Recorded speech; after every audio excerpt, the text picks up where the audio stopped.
Okay. This is George Dingledye, and I'm interviewing Richard Price, 585 Gillen Avenue on February 19th, 1985, and we're doing it at the VFW building on US 24. Dick, let's start off. Just give me a little background on yourself and your parents and so forth, and where you grew up and born and all that. Well, I was actually born out of Laketon, Indiana, and been involved back most of my life. But, you know, I'm growing up. Mm-hmm. What was your dad's name? Morris. And your mom's name? Mary. And her maiden name? Finkenbiner. Finkenbiner? Uh-huh. Yeah, okay. And what were you in the family? Were there more children? Yeah, there were two other boys and a sister. Mm-hmm. Good. I was the oldest boy. Yeah. Go to school? And I went to school at Noble Township High School. Graduated? Mm-hmm. Year? 60. 1960. And then what did you do? Went to Bennett College. Where? And Indiana. Okay. And got out of there. I went to work for a company in Warsaw. My uncle had kitchen sales company. And then I got drafted in the Army. What year? 64. Okay. And what did you do? Where'd your basic training and all that I had stuff? basic training at Fort Knox. And went from Fort Knox to Fort Riley. And then from Fort Riley to Vietnam. Okay. What training were you taking? Infantry. Infantry, both places? Right. Yeah. Was things heating? Things were heating up in Vietnam at this time. Not really. In fact, Vietnam was not spoken of too much. It was just had MACV at that time over there, and Vietnam had not really started to build up yet. Mm-hmm.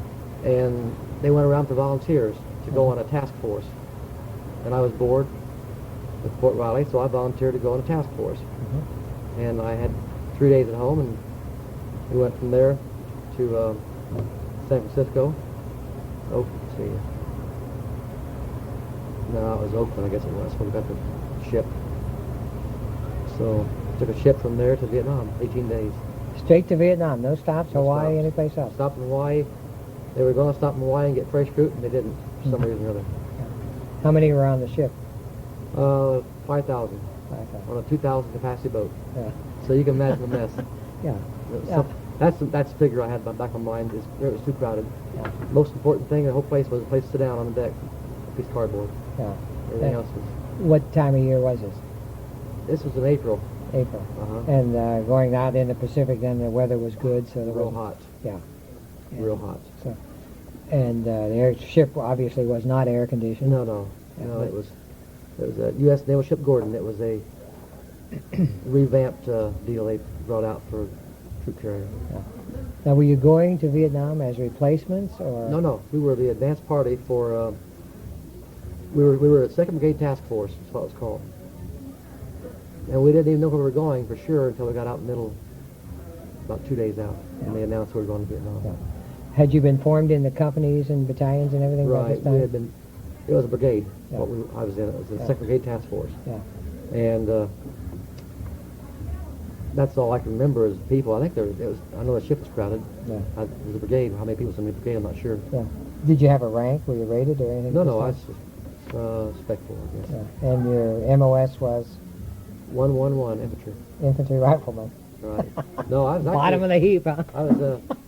I was actually scout. Yeah. I was in a recon platoon. Yeah. All my training had been recon platoon. Yeah. But my MOS stayed the same. Yeah. 111. 111. Yeah. Never had any IT. Yeah. I just had basic. That was it. Yeah. Where did you land then in Vietnam? Well, I'm trying to think here. We stopped at Cam Bay there. Left the 1st and 16th off there. Mm-hmm. We went someplace else and went to Benoit. And how I got to Benoit, it seems like we flew into Benoit. It's been so many years ago. I have to stop and think. Yeah. We flew into Benoit. I remember that. Maybe we flew in from Cam Bay or somewhere. I'm not sure. One of these troop carrier airplanes. About C-123 or something like that. Was the war hot then or not? No. Hadn't even started up yet. Yeah. And what was your mission? Our job was to clear staging areas for the rest of the divisions coming over. We cleared the. My first job was a staging area for the 25th Division. I think it was out of Hawaii. Supposed to come over. We didn't know what they were called then. It was Lightning Battalion or Division. And we went over. We just searched and destroyed. We started. The very first day, I'll never forget it. We landed us in Benoit. They put us on the back of a truck. Took it up the highway 1A. Dropped us off the railroad tracks. We walked 3 miles carrying 2 duffel bags. And it was about 110 degrees in the shade, for the 1A shade. Back up on the railroad tracks about 3 miles at least, and we just camped out right there. Our company did. So the very first night, we got hit like the son of a gun. They just blew us to pieces. We lost something. Figures, I'm not sure, maybe a third casualties that first night. And I remember because the first sergeant told us to dig in. And of course, shoot, it wasn't peaceful, so nobody wanted to dig anything, see? So I happened to be just laying in a little bitty cubby hole. Just passed out, I was exhausted. And along about the middle of the night, all heck broke loose. Just everything broke loose, so I just laid there, I didn't fire a shot. I didn't know what to shoot at, and couldn't see anything, just a mess. And I remember real well, because I had a little bit of a cubby hole like this here, about what, even a foot deep. And the next day, after the mess was over with, I dug. And we stopped, we moved out, I dug. I never stopped digging. That was my first sergeant said, didn't have to say dig anymore, because we... Every time you stopped, you started digging. I started digging if I had a chance, right? Or find a place to get into. Yeah. I'll never forget that, because it was just really hard. I was exhausted. Yeah. Well, then from then on, what happened? You're clearing the area. Did you get into these firefights? Well, what happened? We had camped out right over a supply route. They had tunnels dug underneath where we camped out at. They wanted us there for that reason, to get these people out of these hills, and we were up on above the railroad tracks, a few hundred feet above them, guard the railroad tracks and so forth. And then we started searching and destroying the areas around Benoit. Air base was about 5-6 miles away. It was somewhere in that area. It wasn't too far away, I guess. But our job was to start searching and destroying what Vung Tau. They'd bring in choppers and pick us up, and we'd go drop us into these areas, and we'd clean out the areas. And around staging areas, that's our job, so we'd start doing that. We did that for about 4 or 5 months. And the 1st Division came over from Fort Riley, and they set up at a place called Zion, Ben Cat area, those little big towns. And we had that area secured for them. So that was our job, mostly done there. Yeah. You stayed as a rifleman then? Yeah, actually, the radio man for a commander for quite some time. He wanted somebody to operate the radio, so I knew how to do that. Yeah. So I do that, mostly. Yeah. But you spent most of your time in the field. That's all there was in the field. Yeah. You never had a fire base? At Zion they had a real secure area. They despoiled the area, and they pushed everything back about 300-400 meters all around it. That was the most secure area they had. No buildings of any kind. We had up by Benoit. We had tents set up for the mess tent, and we had a supply tent, and that was about it. Most of us slept in the foxhole. My job was, I was in the OP with the captain at that time. Radio operator, guard, digger. Yeah. That was my job. Yeah. So I thought I was pretty secure. Dig you did. Uh-huh. Oh, yeah. But that's been, just trying to remember all the details. I thought I'd be pretty safe with him, Bull crap, he was out in the middle, right up in the OP every night. Yeah. So that's where I stayed. Yeah. Were you attached to any division or anything? We were attached to the 1st Division. 1st Division. Yeah. We were the advance party for him. Yeah. Getting the area cleared out. Huh? Yeah, that was our job as task force, to clear the areas. Yeah. And we chase them out, and they come back. We chase them out, and they come back. Yeah. Was when you'd set up your perimeters at night and everything like that, was it fairly routine, the procedures that you went through? Or? No, nothing was routine in those days. Yeah. This is before they had, there were only, there weren't that many Army troops there at the time. Yeah. And in Vietnam, in fact, I think we were the first task force to go as a unit, Yeah. Nothing was secure. We were just right out. In fact, when you were eating lunch, it was not unusual to have a firefight up by the barbed wire, It was, all heck broke loose a couple times, especially New Year's Eve. Yeah. We were all snookered. Yeah. Were you ever wounded then? Yeah. Where? What's the time? Well, tell me the times. I don't remember. Tell me the different times. The last one was the 10 days before my ATS. That was the worst one. Then I had several scrapes with shrapnel. Yeah. bullets, causing scars and stuff. Scar on my arm. Scar on your arm, scar on your head, I Leg. see. Scar on my leg. Scar on your leg. And that was just the minor stuff. Yeah. Yeah, then concussion the last time was the worst one. The concussion. Yeah, with my What happened? mortar. And where were you? We were Benoit. Yeah. I was out in the OP, and they would mortar us. They walked mortars on us on the OP. We're out, me and the Captain Kelly were out. And they walked them in on us, and the last one was landed about 8-9 feet from the front of the hole. Concussion caused me to have pressure in the head and stuff. It just knocked me out. Mm-hmm. Then I had trouble with my hearing and so forth. But I thought that was the worst one of all. Yeah. The other stuff, the other wounds weren't. Did they give you a Purple Heart all the way yeah. out? How many did they give you? Got two. Two. I got two, but in those days it didn't mean anything, So we didn't, half-time we didn't even turn in our stuff. It was just one of those scratches, no big deal. We just saw guys laying around with their legs and heads blown off. Yeah. So if he got a little scratch, he didn't go hollering for Purple Heart back in those days. Yeah. Did you spend a full year there then? No, 7 months. It was 7 months and 20 days. And what happened? When you got the concussion, they evacuated you? No. No, went to the 3rd Field Evacuation Hospital. And? That was Kent. I got set up out there. And then back to duty because I was supposed to rotate, see. They were going to extend us 90 days. And they extended us 90 days, but then the extension was dropped. I got sent back to the States. Take over there, frankly. Yeah. Flew back on Continental Golden Jet. You flew back then? Flew back. Yeah. Took a ship over and flew back. Yeah. Okay. And that was it. That was basically your career. You spent 7 months, and you spent most of the time right in the field. That's what our job was. Yeah. You spent it all infantry. You spent it in the field. Yeah. I had 3 days in Saigon once. Yeah. You did get to Saigon Yeah, once? it was only about 15, 20 miles from Saigon, I guess. I'm not sure the mileage. Maybe 30 miles. I'm not sure. And what'd you do? Just went around and a bunch of guys and drank a few beers. Yeah. Mostly just chased around. Yeah. A bunch of Australian guys. There were some Australian guys at the Benoit Air Base I got to know. Mm-hmm. I went in town with them, and those little boys show you around. So we had a good time. 3 days. Well, the darndest thing was, I had been to Saigon before. I went in to get my Jeep. I don't know how much time I got there. I get plenty of time. I went in to get my Jeep on the ship, brought the Jeep over about a month and a half later. And so, got my Jeep, driving back to the Benoit, where our camp was. And by golly, I couldn't be into it. They'd been under attack for 2 days. I'd been in Saigon on the shipyards there for 2 days or what it was. And I had just left, and they were under siege. Couldn't get back into the area. So it was about. So I missed the biggest fight of all at that area. Mm-hmm. I wasn't there. Thank goodness. Yeah.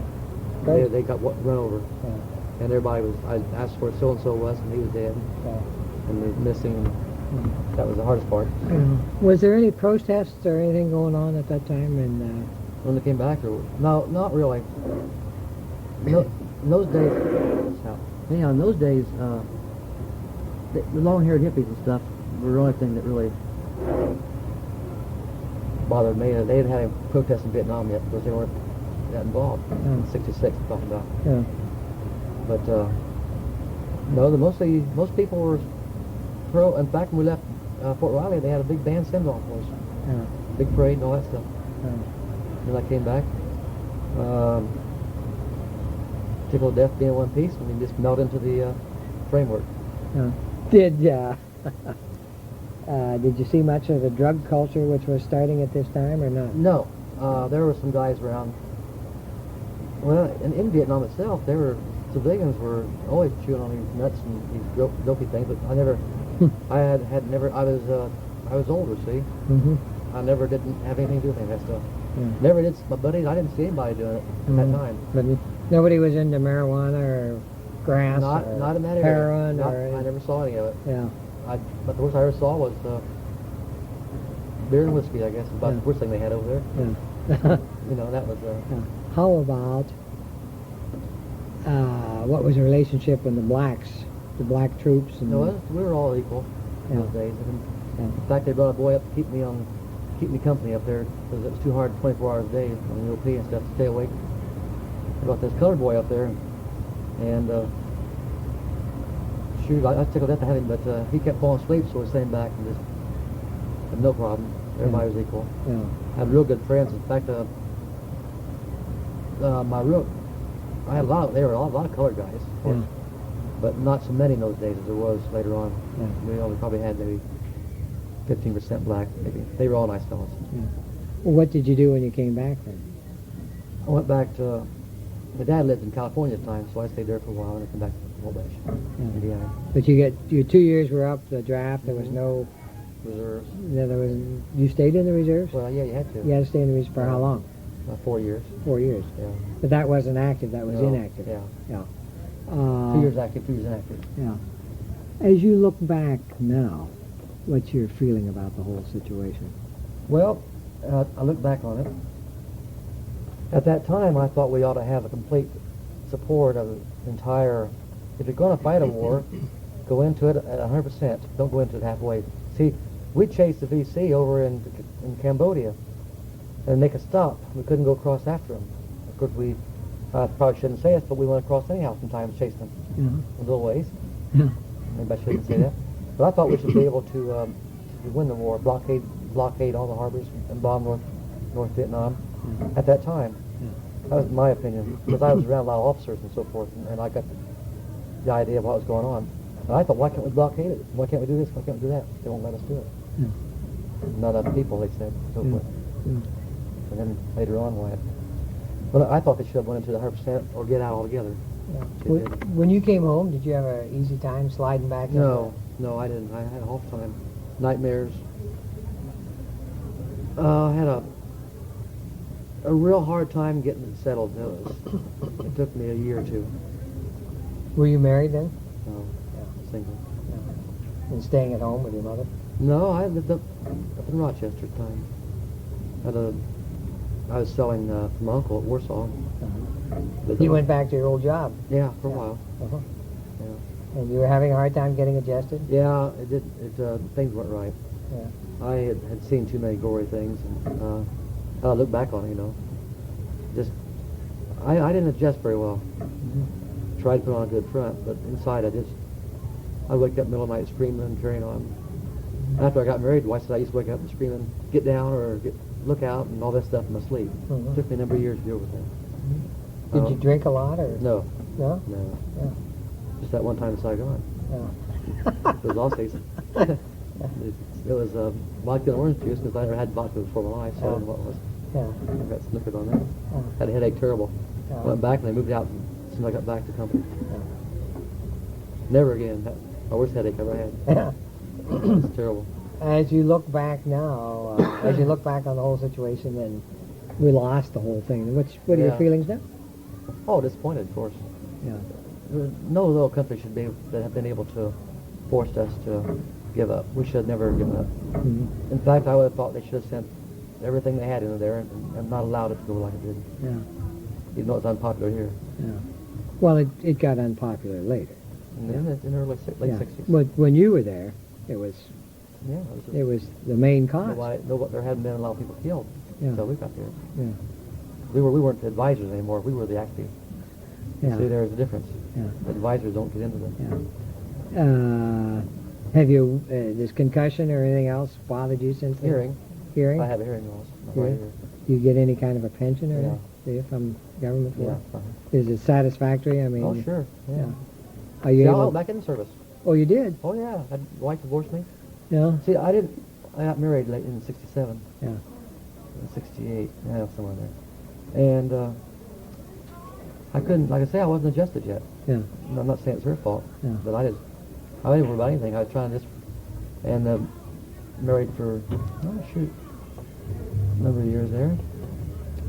And I still had problems. They didn't have all these doctors they have nowadays. Yeah. So she divorced me. Mm-hmm. She ran another guy's a lot better. Yeah. So she divorced me and then went back in the service. Yeah. And how long did you stay then? Well, until '78. How many years would that be? Let me see. That time was 6 years. 6. Altogether. Yeah. And 6, 4, 10 altogether. you went back into the infantry, or? Yeah. Fort Knox, Kansas. Yeah. Right where you started from. Loved it. Yeah. Yeah. Did you have to go back to Vietnam? I went back to boot camp again first. Yeah. I had boot camp again. Yeah. Fort Knox. Yeah. Then You went through the whole procedure all over again. no IT again, just Yeah. boot camp and back to Fort Riley. Did you have to go to Vietnam again? No, see, Vietnam was over then, was getting over. Yeah, Wasn't over yet, it was over, 73. yeah. And so that finished that. Well, they weren't, I would have had to go anyhow, as a volunteer. Yeah. That was over with. Yeah.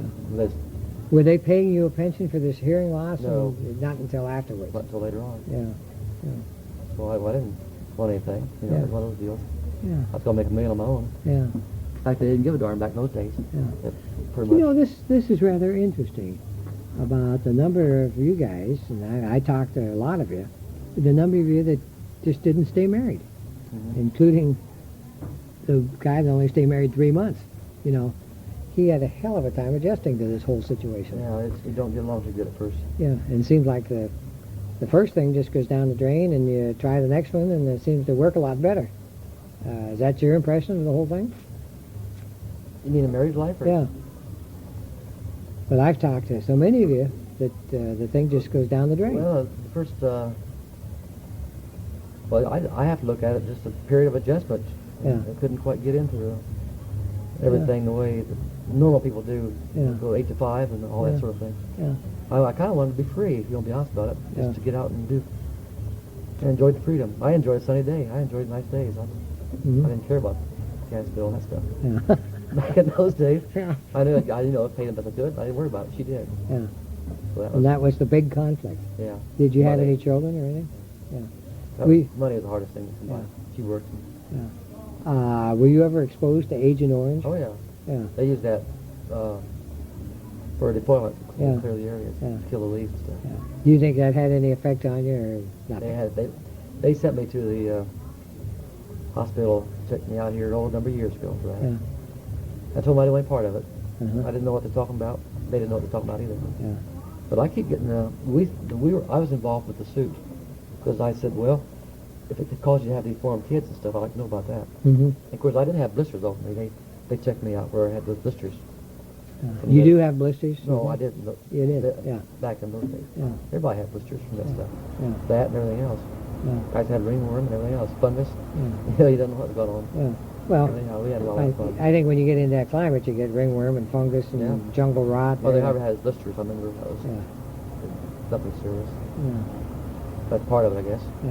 Have you ever thought about being active in any veterans organization? Well, see, I have a little problem with nerves, to be honest with you. Yeah.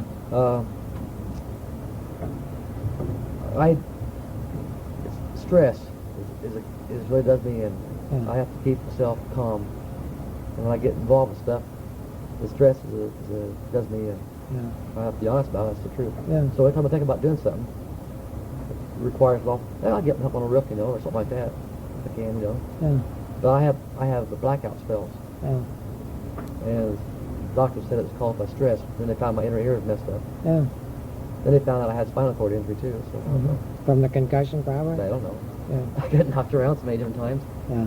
and I still haven't been taken care of on that. They want to check me out again next month. Yeah. Where do you go for your medical? Indianapolis is March 14th for my Yeah. spinal cord. You see a lot of young guys from Vietnam. I consider you all young because you're considerably I'm younger. I'm older Yeah. than most of them. Yeah. I was 22 when I got drafted. Yeah. Do you see a lot of the young guys down there with the same basic problems that you're going through and so forth? Down where? In Indianapolis at the VA. Oh, to tell you the truth about it, I just go down there and go see a doctor and get the heck out. I never stick around much. Yeah. Every once in a while we'll go over here to Marion to see the old timers and stuff. Yeah. Of course, there aren't many young guys. There are a lot of young guys out when they were in Vietnam or just what they were. Yeah. Most of them were just.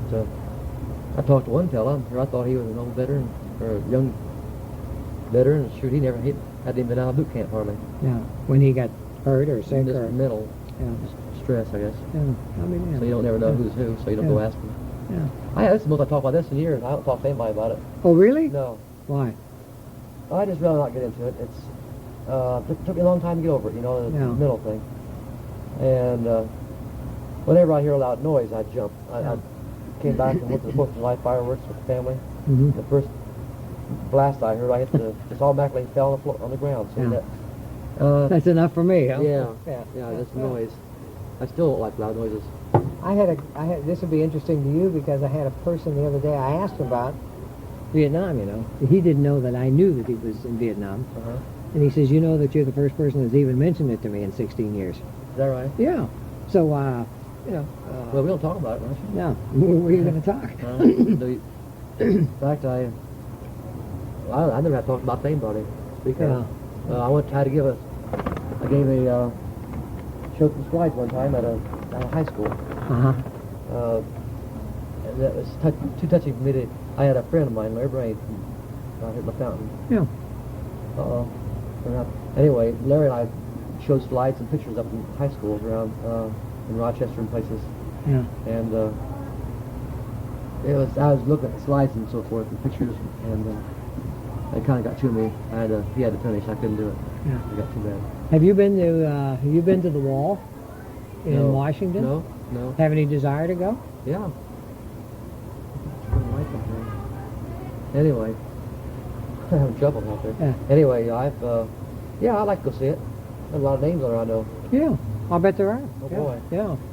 See, our company was so short, our whole battalion was short. We didn't have a third of people that we were assigned. It was just over a period of 3 or 4 months. Yeah. It just, replacements weren't coming in Yeah. until then they started building up and later on.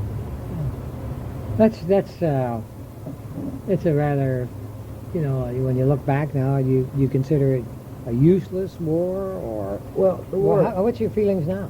the war, I had an awful lot of real close friends. The brother-in-law back was killed in Vietnam, the same division I was in. I had a friend over here at Peru who was killed. I had people that I had known for quite some time. And I think they gave their lives for nothing. In fact, when Dick Lynch was killed, I was single and he was married and had a baby at home. And that tore me up because I wish at that time it had been me instead of him. Mm-hmm. You know what I mean? And that was, I think that was a waste. I'm real proud because you know, I was a volunteer. Yeah. That's and, right. I didn't have to be there yet. I would have had to go on later on. You know, so. Yeah. Sooner or later, they Yeah. got you. Yeah. But I didn't know where I was going to go anyhow, I'll be honest with you. Yeah. I knew it was going to be somewhere out there. So they gave us the summer clothes. They gave you summer clothes at Fort Riley. Yeah. So I knew you were going somewhere. You figured you were going somewhere, huh? Anything else that you find interesting that we could talk about, you think, I don't know.